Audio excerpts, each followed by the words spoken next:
49 fertility centre మీకు అందిస్తుంది కేవలం 899 రూపాయలకి ఫర్టిలిటీ అసెస్మెంట్ ప్యాకేజ్. నమస్తే, వెల్కమ్ టు అవర్ ఛానల్. నేను సౌజన్య. సో ఎప్పుడైతే మోదీ గారు ఆ 7 రూల్స్ చెప్పారో ప్రతి ఒక్కరిలోనూ ఒక తెలియని భయం అనేది ఒక స్టార్ట్ అవుతుంది. ఎందుకంటే మోదీ గారు ఏం చేసినా దాని రిజల్ట్ ఇమీడియట్గా కాకపోయినా లాంగ్ రన్లో తెలుస్తుంది అనేటువంటిది మనం గత కొన్ని సంవత్సరాలుగా 10 నుంచి 12 సంవత్సరాలుగా ఎక్స్పీరియన్స్ చేస్తూనే ఉన్నాం. మరి అలాగే ఈ 7 రూల్స్ ఏవైతే ఉన్నాయో అవి పెట్టడానికి గల కారణం ఏంటి, అసలు దాని వెనకాల ఉన్నటువంటి ఆంతర్యం ఏంటి, మరి ఈ అంశానికి సంబంధించి వారి అభిప్రాయాన్ని, వారి విశ్లేషణని మనతో పంచుకోవడానికి ఈరోజు మనతో పాటు ఉన్నారు పొలిటికల్ అనలిస్ట్ పవన్ శ్రీ హర్ష గారు ఉన్నారు. వారితో మాట్లాడదాం. నమస్తే అండి. నమస్తే అండి. సో మోదీ గారు ఏం మాట్లాడినా ఏదో ఒకటి ఉంటుంది, ఏం చేసినా దాని వెనకాల రిజల్ట్ ఇమీడియట్గా ఉండదు, ఇన్స్టెంట్ ఉండదు, లాంగ్ రన్లో కానీ చాలా గట్టి రిజల్ట్ ఉంటాయి. సో ఈ 7 రూల్స్ ఏవైతే ఉన్నాయో, గోల్డ్ పర్చేస్ చేయొద్దు అని కానీ, అబ్రోడ్ ట్రిప్స్ కానీ, సో ఈవెన్ సిటీలో కూడా ట్రావెలింగ్ తగ్గించండి, కన్జంప్షన్ ఆఫ్ ఫ్యూయల్ తగ్గించండి అని కానీ, కన్జంప్షన్ ఆఫ్ ఎడిబుల్ ఆయిల్ తగ్గించండి అని చెప్పడం కానీ, సో ఈవీ వెహికల్ సపోర్ట్ చేయండి, సోలార్ ఎనర్జీ యూజ్ చేయండి, సో ఇలా చాలా చెప్పారు. అసలు ఇవన్నిటి వెనకాల రీజన్ ఏంటి? ఎందుకంటే ఒకటి అంటే ఒకటి అనుకోవచ్చు, ఫలానాది అయ్యి ఉండొచ్చు. ఇక్కడ 7 రీజన్ చెప్పారు ఆయన. సో వీటన్నిటి వెనకాల ఉన్నటువంటి ఆంతర్యం ఏంటి? ఆంతర్యం ఏంటి అని మనం మాట్లాడుకునే ముందర ఈ 7 ఆయన ఎప్పుడు చెప్పారు అంటే ఇదే మొదటిసారా, ఇంతకు ముందు కూడా ఆయన ఏమన్నా చెప్పారు ఒకసారి మనం మాట్లాడుకోవాలి. ఎందుకంటే చాలా మంది ఏంటంటే మోదీ గారు all of a sudden demonetisation లెవెల్లో అందరూ దీన్ని చూస్తున్నారు. అంటే ఆల్ ఆఫ్ ఎ సడన్ వచ్చేసి ఆయన మాట్లాడేశారు. కానీ దీంట్లో వాస్తవం ఏంటి అంటే ఇందులో మాట్లాడిన వాటిలలో ఏవి కూడా ఆయన మొట్టమొదటిసారి ఇప్పుడు మాట్లాడినావు కాదు. ఉదాహరణకి ఆయన ఫర్టిలైజర్స్ గురించి మాట్లాడారు. న్యాచురల్ ఫార్మింగ్ వైపు వెళ్ళండి రైతులందరూ అని. అదని ఇప్పుడు మాట్లాడడం కాదు, మొదటిసారి 2024లో బీజేపీ మేనిఫెస్టోలో పెట్టారు, రైతులందరినీ న్యాచురల్ ఫార్మింగ్ వైపు తీసుకెళ్తాం, ఫర్టిలైజర్స్ కాదు అని. దాని తర్వాత సోలార్, సూర్యఘర్ యోజన అని చెప్పి ప్రధానమంత్రి గారు ఎన్నికల ముందు కూడా తెచ్చారు. ఇళ్ల మీద సోలార్ది పెట్టుకోండి, సో దట్ మనకి ఎనర్జీది సోలార్ ద్వారా వెళ్తుంది అని. ఆల్రెడీ 1 కోటి ఇళ్ల మీద ఎన్ని మీద ఉన్నాయి, ఇంకా వాటి మీద సబ్సిడీస్ ఇస్తున్నారు, దాన్ని కూడా ఇంప్రూవ్ చేస్తూనే ఉన్నారు. యాజ్ పర్ సోలార్ ఎనర్జీ, ఆ సోలార్ ఎనర్జీ ప్రొడ్యూస్ చేయడంలో భారత్ 3వ స్థానంలో ఉంది ప్రపంచంలో. అండ్ ఈవీ వెహికల్స్ కూడా మనం ఎంతవరకు మనం వాటిని అంటే నార్మల్ వెహికల్ స్థానంలో ప్రత్యామ్నాయంగా ఈవీస్ ని ఎలాగ మనం వాడచ్చో ప్రభుత్వం అన్ని చర్యలు తీసుకుంటూనే ఉంది. అండ్ ఇంకా ఆయిల్, ఎడిబుల్ ఆయిల్ అంటారా, మోదీ గారు ఎప్పుడు చెప్తారు ఫిట్ ఇండియా. ఫిట్ ఇండియాలో భాగంగా ఆయిల్ తక్కువ కన్జ్యూమ్ చేయండి, కొంచెం చూసుకుని తినండి, తినేది ఏమన్నా ఉంటే అని. సో మెజారిటీ ఏంటి అంటే మోదీ గారు మొదటిసారి అనలేదు, కానీ ఇప్పుడు అనేసరికి ఆయన ఇప్పుడు కూడా నిజానికి ఆయన ఏమీ ఆర్డర్ అనలేదు. అంటే ఇంకా ఖచ్చితంగా చేయాలి, చేయకపోతే సౌదీరా లాగా కొరడారు దెబ్బలో ఎగ్జిక్యూషన్ ఉంటుందని అనలేదు ఆయన. ఆయన ఏమన్నారు, అపీల్, నేను అపీల్ చేస్తున్నాను అందరికీ, ఎవరికైతే చెయ్యాలో, కుదురుతుందో, అవకాశం ఉందో వాళ్ళు నేను చెప్పిన వాటిని కొంచెం అమలు చేసే ప్రయత్నం చెయ్యండి అని. సో ఇప్పుడు మనం ఆడుకోవాల్సింది ఏంటి అంటే ఆయన ఇప్పుడే ఎందుకు అన్నారు, ఎందుకు ఆయన ఇందాక ఎందుకు అనే దానికంటే ముందర ఒకసారి ఆయన ఇది మొదటిసారి అనలేదు. అవును, మన్ కీ బాత్ కనుక నేను వింటున్నట్లయితే ఆ వినే వాళ్ళకి ఇది కొత్త అనిపించదు, ఈ బహిరంగ సభలో చెప్పడం వల్ల అది ఇంకొంచెం ఇంపాక్ట్ ఎక్కువ చూపించింది. మనం కూడా ఒకసారి చర్చించుకున్నాం పార్లమెంట్ లో. మోదీ గారు అన్నారు కోవిడ్ కైండ్ ఆఫ్ సిచ్యువేషన్ రావచ్చు, మనం కొంచెం దీర్ఘకాలికంగా మనకి దీని ప్రభావం ఉంటుంది, సిద్ధంగా ఉండాలి దానికి దేశ ప్రజలను. సో ఇప్పుడు అందులో భాగంగానే అన్నారు ఇది. సో ఎందుకు అన్నారు అంటే ఏం రాబోతోంది, 3 అవకాశాలు ఉన్నాయి. ఒకటి, ఏదైతే ఇప్పుడు ప్రస్తుతం నడుస్తుందో యుఎస్, ఇజ్రాయెల్, ఇరాన్ మధ్య, అది ఇంకా తారాస్థాయికి వెళ్ళొచ్చు. సో అది కనుక వెళ్ళినట్టయితే మనకి ఫర్టిలైజర్స్ సమస్య వస్తుంది. ఎందుకంటే అక్కడ నుంచే మనకి పశ్చిమాసియా నుంచే చాలా మటుకు ఫర్టిలైజర్స్ వస్తాయి. సో అక్కడ మనకి అవాంతరం రావచ్చు. ఆల్రెడీ ఆయిల్ది మనకి సమస్యగానే ఉంది, సో అది కూడా మనకి రావచ్చు. ఈ రెండిటికి, ఆయిల్కి ఇంకా ఫర్టిలైజర్స్కి ప్రత్యామ్నాయం రష్యా మనకి. అంటే రష్యా ఒక ప్రత్యామ్నాయం, మొత్తంగా కాకపోయినా ఎంత కొంచెం ఎక్కువ శాతం తీసుకునే ప్రయత్నం చేస్తున్నాం. ఇప్పుడు యుక్రెయిన్ అక్కడ కూడా దాడులు చేస్తూ వెళ్తోంది, రష్యా మీద, రష్యన్ రిఫైనరీస్ మీద దాడులు చేస్తుంది. దాంతో రష్యా ఆయిల్ది కూడా దాని అవుట్పుట్ మీద ప్రభావం చూపిస్తుంది. సో రష్యా మనకి ఎంతవరకు ఇవ్వగలుగుతుంది అనేది మనకు ఒక సందేహమే. సో ఏంటంటే ఒక క్రైసిస్ మనకి కనిపిస్తోంది. అంటే భారత్లో 140 కోట్ల మందికి మనకి ఇప్పుడు ఏవైతే మనం ఇంపోర్ట్ చేసుకుంటామో అందులో మెజారిటీ దేశాలు ఇప్పుడు ఏదో ఒక క్రైసిస్లో ఉండడంతో ఒకవేళ ఈ యుద్ధం ఎస్కలేట్ అయినట్టయితే మనకి పరిస్థితి ఇంకా తీవ్రంగా మారే అవకాశం ఉంది. మొరాకో, జార్డన్ మనకి ఇవి ప్రత్యామ్నాయంగా ఉన్నా వాళ్ళు రష్యాని, పశ్చిమాసియాని భర్తీ చేసేంత స్థాయి వాటికి లేదు. సో ఒక క్రైసిస్ వచ్చే అవకాశం ఉంది. సో ఆల్రెడీ క్రైసిస్ వస్తుంది అనే అవకాశం మనకు ఉందని గ్రహించినప్పుడు దానికి జనాల్ని సిద్ధం చేయాలి అండ్ ప్రత్యామ్నాయం కూడా చెప్పాలి. అందుకే మోదీ గారు ఏమన్నారంటే న్యాచురల్ ఫార్మింగ్ వైపు వెళ్ళండి అన్నారు. ఉన్న పళంగా రైతులందరినీ న్యాచురల్ ఫార్మింగ్ వైపు వెళ్ళమని చెప్పలేదు. మనకి ఏవైతే ఫర్టిలైజర్స్, యూరియా మనం విదేశాల నుంచి ఇంపోర్ట్ చేసుకుంటామో వాటి నుంచి మనం ఇండిజినస్ సొంతంగానే మనం తయారు చేసుకునే ప్రయత్నాలు మన ప్రభుత్వం చేస్తూనే ఉంది. మామూలుగా ఇవన్నీ తెలిసిన ఫర్టిలైజర్స్, ఇవి కెమికల్స్ ఉంటాయి, అవి ఎంత లేదన్నా మంచిది కాదు. సో ప్రభుత్వం దాన్ని మార్చే ప్రయత్నాలు ఎంతవరకు చేయగలదో అంతవరకు చేస్తుంది. నానో యూరియా అని, నానో డిఏపి అని, ఇవన్నీ ఏంటంటే కెమికల్స్ కాదు, కౌడంగ్, కౌ యూరిన్ వీటితోని చేసినవి. సో ఏంటంటే మనకి కెమికల్స్ ఇవి కాకుండా హెల్త్ కూడా ఆరోగ్యపరంగా కూడా మంచిది. సో ఇవి కూడా మన వాళ్ళు రీసెర్చ్ చేస్తున్నారు, కొన్ని డెవలప్ చేశారు, వాటిని మాస్ ప్రొడక్షన్ కి తెచ్చే ప్రయత్నాలు చేస్తున్నారు. అండ్ ఇంకొకటి మనం చైనా నుంచి కూడా ఫర్టిలైజర్స్ తెచ్చుకుంటాం. చైనా సుమారు 1-2 ఏళ్ల నుంచి మనకి ఫర్టిలైజర్స్ ఇవ్వడంలో చాలా ఇబ్బంది పెడుతుంది. సో మనం ఫర్టిలైజర్స్ కూడా చాలా రకాలు ఉంటాయి. వాటిలలో ఒకటి మనం సొంతంగా తయారు చేసుకునే ఒక ప్రక్రియ మొదలు పెట్టాం, ఇండిజినస్ వాటర్ సాల్యుబుల్ ఫర్టిలైజర్ అని. సో దాన్ని కూడా మన వాళ్ళు కనిపెట్టారు అండ్ రకరకాల ఫర్టిలైజర్స్ కి ప్రత్యామ్నాయాలు కూడా మన వాళ్ళు కనిపెడుతున్నారు. బట్ ఎంత కనిపెట్టినా సరే మనకి ఏంటి అంటే విదేశాల నుంచి ఎంతైతే మనం తెచ్చుకుంటామో ఉన్న పళంగా దానికి మొత్తం ఆత్మనిర్భర్ అవ్వాలి అంటే అవ్వదు, సమయం పడుతుంది. సో ఇప్పుడు ప్రధానమంత్రి గారు ఏంటంటే ఆ సమయాన్ని అందరినీ సిద్ధం చేస్తున్నారు అన్నమాట. సో మీకు ఆల్రెడీ సోలార్ది చెప్పాను, సోలార్ మనం ప్రత్యామ్నాయంగా ప్రయత్నిస్తున్నాం. ఈవీది చెప్పాను, ఎడిబుల్ ఆయిల్ది చెప్పాను, ఇప్పుడు ఆయిల్ది చెప్పాను. సో దానికి ఎందుకు అంటే ఒకటి యుద్ధం అని అన్నాను.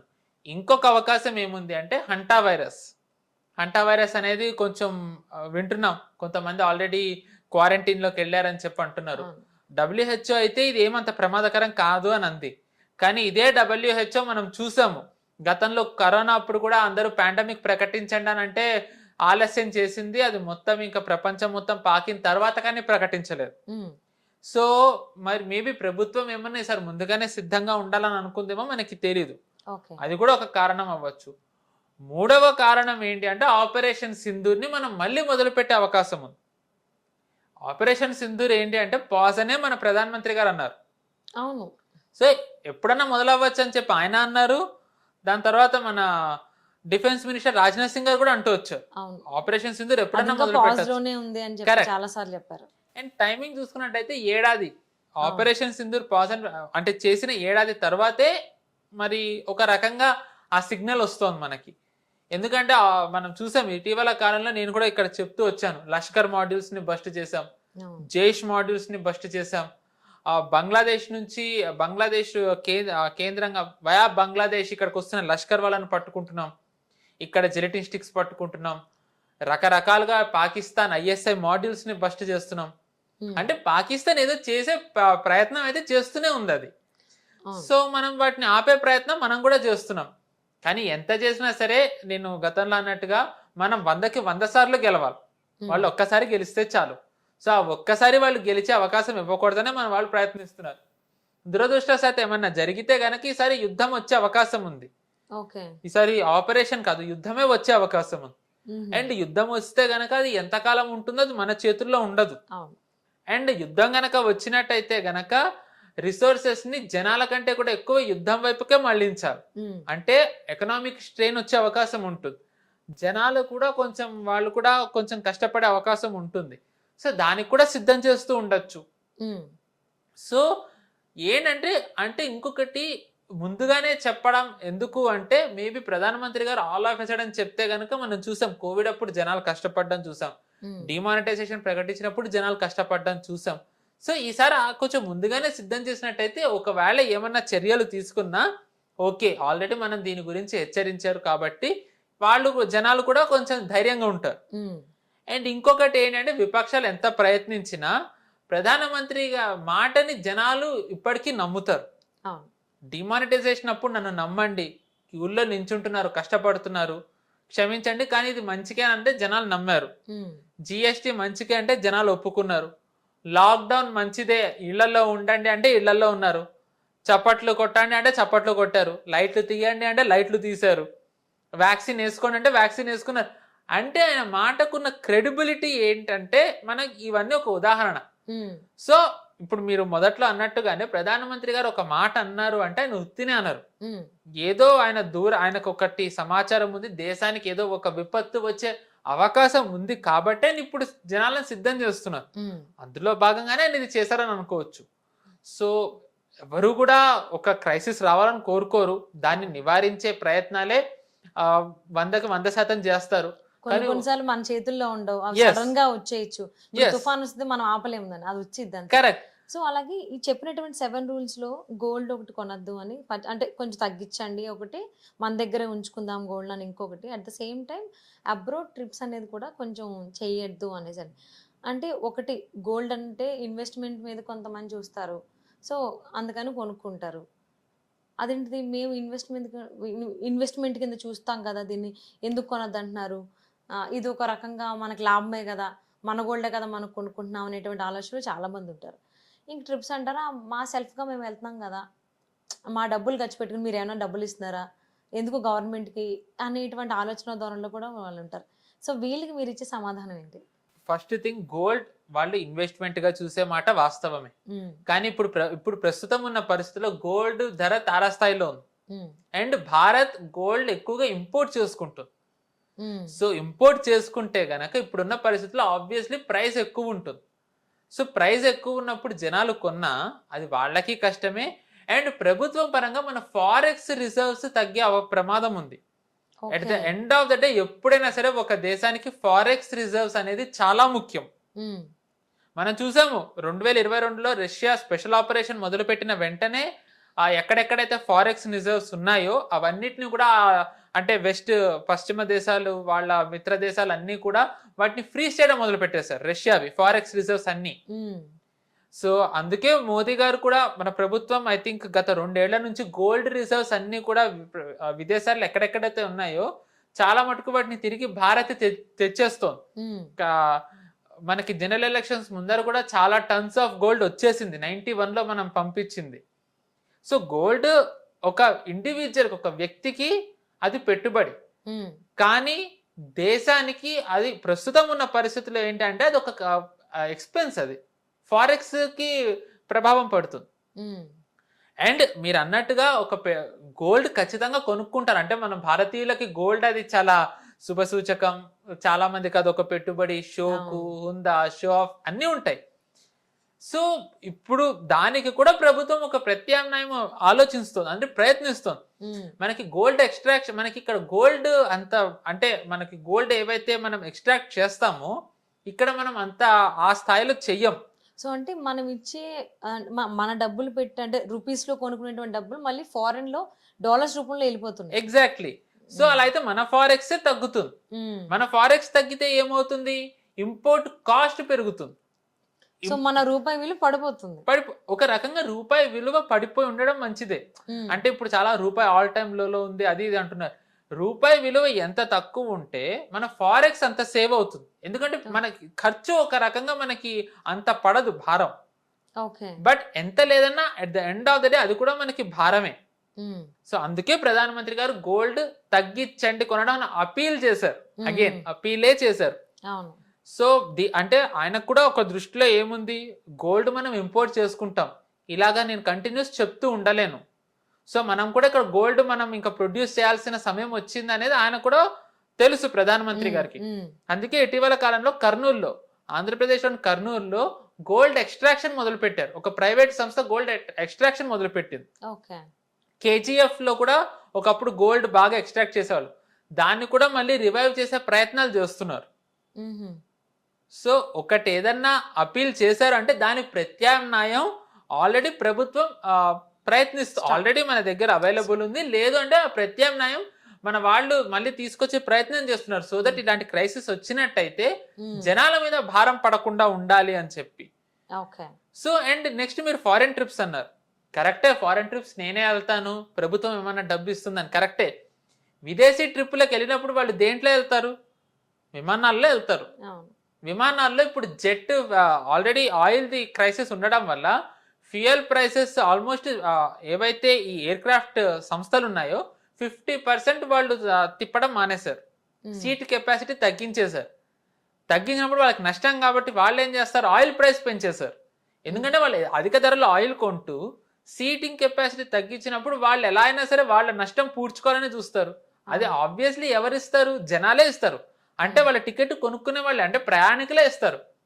ఇప్పుడు ప్రయాణికులు కొనుక్కుంటే ఆ అంతిమంగా భారం పడేది ఎవరి మీద? ఎవరైతే నా డబ్బుతో నేను వెళ్తున్నాను కదా, ప్రభుత్వం ఏం చేస్తుంది అంటారో అది వాళ్ళకే పడుతుంది భారం. అవును. అండ్ మళ్ళీ అక్కడికి వెళ్తారు కాబట్టి అక్కడ కరెన్సీ మనం ఇండియన్ Correct. రూపీస్ ని చేంజ్ చేసుకోవాల్సి కరెక్ట్. వస్తుంది. అక్కడ మళ్ళీ ఫారెక్స్ మీద అక్కడ మళ్ళీ ఇంపాక్ట్ పడుతుంది. అంటే Okay. ప్రజల మీద పడుతుంది, ప్రభుత్వం మీద పడుతుంది. ఉమ్. అందుకనే విదేశీ పర్యటనలు ప్రధానమంత్రి గారు ఆపమని ఒక అపీల్ చేశారు. కానీ ఇంటర్నల్ గా తిరగద్దని అనలేదు ఆయన. ఉమ్. మనం చూసుకుంటే ప్రధానమంత్రి గారు ఎప్పుడు ఒక మాట అంటారు, డొమెస్టిక్ టూరిజం పెంచాలి, ఉమ్. మనం డొమెస్టిక్ టూరిజం పెంచాలి అని. ఇప్పుడు మన దగ్గర గుళ్ళు అవి రావడంతో అంటే భక్తులు ఎక్కువ అయ్యారు. అంటే మనం కాశీకి కానివ్వండి, మనం చూసాం మామూలుగా ఈ మధ్య వస్తుంది, గోవా కంటే ఎక్కువ అయోధ్య కాశీకి వెళ్తున్నారు. అవి మంచిదే, అంటే భక్తి ఉండడం మంచిదే. కానీ టూరిస్ట్ స్పాట్లు కూడా ఇక్కడ చాలా ఉన్నాయి. సిక్కిం చాలా మంచి టూరిస్ట్ స్పాట్. ఉమ్. దాని తర్వాత గోవా అందరికీ తెలిసిందే. అండ్ కర్ణాటకలో టూరిస్ట్ స్పాట్లు ఉన్నాయి, మహారాష్ట్రలో టూరిస్ట్ స్పాట్స్ ఉన్నాయి, గుజరాత్ లో ఉన్నాయి. ఇంకా నార్త్ ఈస్ట్ కి వెళ్తే అయితే మనం చెప్పక్కర్లే, హిమాచల్ ప్రదేశ్ లో చాలా ఉన్నాయి, ఉత్తరాఖండ్ మంచి టూరిస్ట్ స్పాట్. సో ఏంటంటే వీటిని ఎక్స్ప్లోర్ చేయండి, వీటిని ఎంకరేజ్ చేయండి. వీటిని ఎంకరేజ్ చేసినట్టయితే గనక మనలో మనకే ఉంటుంది కదా అనేది. అంటే మనం ఫారెక్స్ రిజర్వ్స్ సేవ్ చేసుకోవచ్చు, ఇంటర్నల్ ఎకానమీ బూస్ట్ ఇస్తుంది, ఆ ప్లేసెస్ కి ఎక్కువ బూస్ట్ వస్తుంది. అంతిమంగా ఏంటంటే మన జీడిపికి అది హెల్ప్ అవుతుంది. ఓకే. ఒక టూరిస్ట్ స్పాట్ కి వెళ్ళాలన్న మీ కోరిక తీరుతుంది. దాని ద్వారా ప్రభుత్వానికి, రాష్ట్రానికి, అక్కడ ఉన్న స్థానికులకి, అంతిమంగా ఆర్థిక వ్యవస్థకి మంచిది. వెళ్ళే Win-win వ్యక్తి కూడా situation. చిల్లులు పడకుండా ఉంటాయి. అబ్రాడ్ వెళ్తే ఏ రకంగా కాస్ట్ అవుతుందో Correct. ఎక్స్పెండిచర్ మనకు తెలుసు. కరెక్ట్, అంటే విన్ విన్ సిచ్యువేషన్. అండ్ ఇందులో భాగంగానే ఆయన అన్నది ఏంటి, మేడ్ ఇన్ ఇండియా ప్రోడక్ట్స్ ని అందరూ ఎంకరేజ్ చేయండి. ఇది ఆయన ఇప్పుడు కాదు అంటుంది, ఆయన ప్రధానమంత్రి అయినప్పటి నుంచి అంటున్నారు ఆత్మ nirbhar Bharat, made in India. మన జనాలు కూడా ఏంటంటే ఆయన ప్రధానమంత్రి గారు ఇవన్నీ అన్నప్పుడు ఓకే విన్నారు, కొంతమంది పట్టించుకున్నారు, నేను పట్టించుకోలేదు అనలే. ప్రధానమంత్రి గారు ఎల్పిజి సిలిండర్ సబ్సిడీ వదులుకోండి అని అంటే 1 కోటి మంది వదిలేసుకున్నారు, అది మనకు తెలిసిందే. కానీ కొన్ని ఆయన అనే తీవ్రత జనాలకి అంటే పరిస్థితి వచ్చేంత వరకు వాళ్ళకి ఆ తీవ్రత అర్థం కాదు. సో ప్రధానమంత్రి గారు ఆత్మనిర్భర్ అంటే అందరూ అంత తేలిగ్గా తీసుకున్నారు. కోవిడ్ వచ్చినప్పుడు అందరికి అర్థమైంది ఆత్మనిర్భర్ అని. పిఎల్ఐ స్కీమ్ పెట్టంగానే మనం చూసాం అది ఎలా అది ఇప్పుడు ఏ స్థాయిలో ఉందో. ఆ డిజిటల్ ఇండియా అనేది ఆయన డిమానిటైజేషన్ అప్పుడే ఆయన ప్రకటించారు, ఆయన పరిచయం చేశారు. మనం యూపీఐ వచ్చింది, భీమ్ వచ్చింది, తర్వాత పేటిఎం వచ్చింది. కానీ ఎవరు అంటే వాడారు, కానీ అది అనుకున్నంత అంటే 140 కోట్ల మందిలో అధికంగా ఎంతమంది అయితే వాడాలో అది ఆ స్థాయికి వెళ్ళలే. కోవిడ్ రాగానే అది ఎక్కడికి వెళ్ళిందో మనం చూసాం. అది ఇప్పుడు ఏ స్థాయికి వెళ్ళింది అంటే అమెరికన్ సంస్థలు, గూగుల్ కానివ్వండి, లేకపోతే వాట్సాప్ కానివ్వండి, లేకపోతే ఒక రకంగా చెప్పాలంటే అమెజాన్ పే, వీళ్ళందరూ నిజానికి అమెరికన్ సంస్థలు. అమెరికాలో లేని యూపీఐ వీళ్ళ సంస్థల్లో కూడా పెట్టుకున్నారు ఇప్పుడు మన పేమెంట్ కి. మనం చూసాం Google pay, Amazon pay, WhatsApp pay, ఇవన్నీ చూస్తాం. అంటే ఒక పరిస్థితి తీవ్రత వచ్చేంత వరకు ప్రధానమంత్రి గారు చెప్పేవి చాలా మంది అర్థం కావు, పట్టించుకోరు, వినరు. సో ఆ తీవ్రత వచ్చే లోపే గనక ప్రధానమంత్రి అన్నది గనక అర్థం చేసుకున్నట్టయితే మనకి ఎటువంటి సమస్య ఉండదు. సో అందుకనే ప్రధానమంత్రి గారు ఇప్పుడు చెప్పారు. దాని అర్థం ఖచ్చితంగా ఇరాన్ ఇజ్రాయెల్ క్రైసిస్ ఎక్కువ అయ్యే అవకాశం ఎక్కువ అవుతుంది, అది మన మీద దుష్ప్రభావం పడుతుందని కాదు. ఆపరేషన్ సింధూర్ మళ్ళీ రెస్యూమ్ చేస్తాం, అది యుద్ధంగా మారుతుందని కాదు. హంటా వైరస్ పెరుగుతుంది, లాక్డౌన్ వస్తుందని అంతకంటే కాదు. ఏమో better safe than sorry, better to be prepared. So ప్రధానమంత్రి గారు ఇప్పుడు చేస్తుంది అదే. భయపడమని చెప్పలేదు, జాగ్రత్త పడమని చెప్పారు. అందరూ పిసినారుగా మారమని చెప్పలేదు, ఖర్చు పెట్టేటప్పుడు బాధ్యతాయుతంగా పెట్టమని చెప్పారు. ఆయన ఇప్పటికీ అన్ని అపీల్సే చేశారు.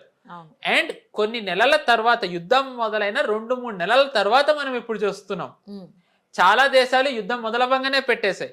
సౌదీ అరేబియా మనకి తెలిసిందే world's one of the largest oil producer, largest exporter. వాళ్ళు వాళ్ళ డొమెస్టిక్ ఆయిల్ ప్రైస్ పెంచారు, ఎప్పుడనే పెంచేశారు. ఆస్ట్రేలియా ఆల్రెడీ జనాలకి చాలా రకరకాల కండిషన్స్ పెడుతూ వస్తుంది.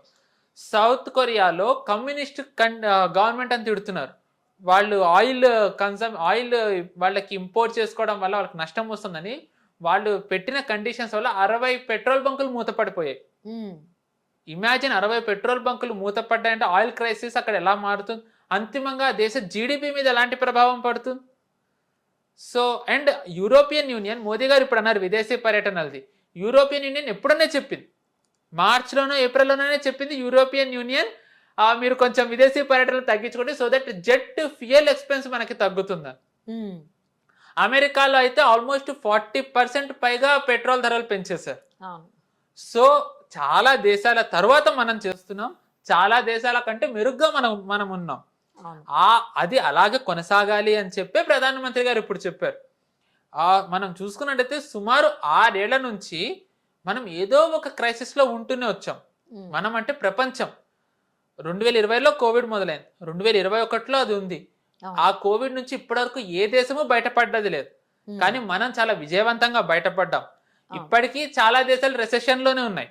1%, 2% అభివృద్ధిలో ఉంటే మనం 6%, 7%, 8% అభివృద్ధిలో ఉన్నాం. రష్యా యుక్రెయిన్ వార్ వల్ల యూరోప్ ఇప్పటికీ బయటపడలేదు, మనం క్షేమంగానే ఉన్నాం. ఎందుకు గొప్పగా చెప్పుకుని అమెరికా కూడా ఇంకా దాని నుంచి ఇప్పటికీ బయటపడలేదు, సఫర్ అవుతూనే ఉంది, మంచి పొజిషన్ లో లేదు. ఎగ్జాక్ట్లీ. ఇన్ఫ్లేషన్ వాళ్ళకి చాలా పెరిగింది, ఇన్ఫ్లేషన్ వాళ్ళకి చాలా ఎక్కువ ఉంది. అండ్ మనం తర్వాత చూసాం 2023లో అక్టోబర్ 7th తర్వాత మనకు కొంచెం వెస్ట్ ఏషియన్ క్రైసిస్ వచ్చింది, మనం దాన్ని సక్సెస్ఫుల్ గానే ఓవర్కమ్ చేసాం. ఎలక్షన్ టైంలో ఖచ్చితంగా ఆర్థిక వ్యవస్థ మీద కొంచెం దెబ్బ పడుతుంది, మనం దాన్ని ఓవర్కమ్ చేసాం. అవుతూ ఉండే టైంలోనే ఆపరేషన్ సింధూర్ వచ్చింది, ట్రంప్ టారిఫ్లు పడ్డాయి.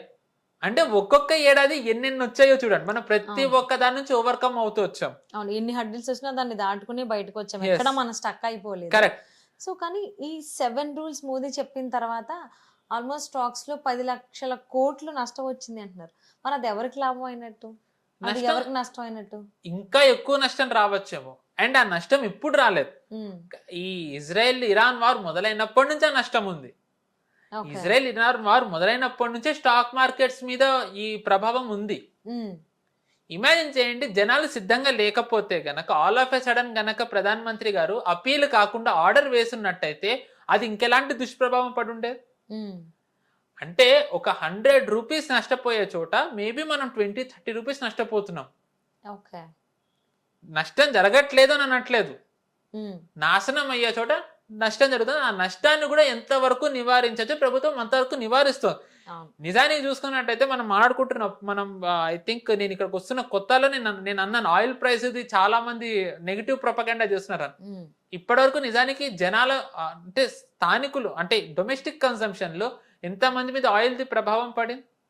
నిజానికి చెప్పాలంటే మనకి ఇప్పటివరకు ఆయిల్ ప్రభావం పడలే, కానీ ఆయిల్ మ్యానుఫ్యాక్చరింగ్ కంపెనీస్ 10,000 కోట్ల నష్టం తీసుకుంటున్నారు. వాళ్ళు they are consuming that loss, ఎందుకంటే ఆ నష్టం జనాల మీద వెయ్యొద్దని చెప్పి ప్రభుత్వం ఉంది కాబట్టి. కానీ ఇలాగ నష్టం తీసుకుంటూ వెళ్ళినట్టయితే ఇంకా ప్రభుత్వం కూడా కష్టం ఇంకా. సో ఎక్కడో ఒక చోట ఒక చర్య తీసుకోక తప్పదు, అందుకనే ఇప్పుడు తీసుకున్నారు. ఐ థింక్ మన మోదీ గారి మీద ఉన్న నమ్మకం ఇంటాక్ట్ అలాగే ఉంది. ఐ థింక్ ఆయన చెప్పారు కాబట్టి ఖచ్చితంగా జనాలు నమ్ముతారు. I believe that. And more over ఆయన చెప్పిన మాట మీద ప్రతిరోజు గౌరవం పెరుగుతూనే ఉంది. ఒకటే నమ్మాలి, precaution is better than cure కాబట్టి జాగ్రత్త చర్యలు తీసుకోవడం చాలా మంచిది. సో అవన్నీ ఏంటనేది మనం 12-13 సంవత్సరాలుగా చూస్తూనే వచ్చాం. సో మరి ఇవి ఎక్కడికి లీడ్ అవుతుంది, ఎందుకు చెప్పారనేది లాజికల్ గా ప్రాక్టికల్ గా కనుక ఆలోచిస్తే అది అర్థమవుతుంది. అలా ఆలోచిస్తారని ఆశిద్దామండి. థ్యాంక్ యూ సో మచ్ అండి. నమస్తే.